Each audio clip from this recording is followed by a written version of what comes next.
সেপ্টেম্বরের বকেয়া বেতন পেয়ে শনিবার সকালে দলে দলে কর্মস্থলে ফেরেন পোশাক কারখানার কর্মীরা। 23 দিন পর সচল হয়েছে গাজীপুরের টিএনজেড গ্রুপের 5টি পোশাক কারখানা। কর্মব্যস্ততা বেড়েছে সুই সুতার কারিগরদের।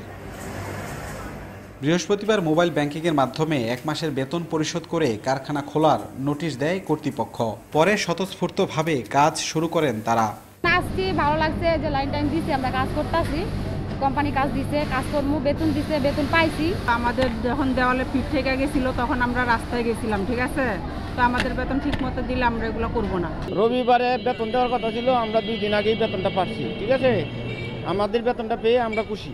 এদিকে গ্রুপ পরিচালকের দাবি, ছাত্র জনতার আন্দোলনের কারণে অর্ডার বিপর্যয় ও ব্যাংকিং সমস্যায় সঠিক সময়ে বেতন পরিশোধ করা সম্ভব হয়নি। বাকি বেতনও দ্রুত পরিশোধ করার আশ্বাস দেন তিনি। সেপ্টেম্বর মাসের বেতন দিয়েছেন এবং আমরা প্রত্যেকটা ওয়ার্কারকে দিয়েছি এবং আলহামদুলিল্লাহ ওয়ার্কাররা স্বতঃস্ফূর্তভাবে কাজ করছে। গত পরশুদিনকে আমি নিজে ওয়ার্কারদের সাথে কথা বলেছি, তারা খুব খুশি এবং তারা খুশিভাবে কাজ করছে।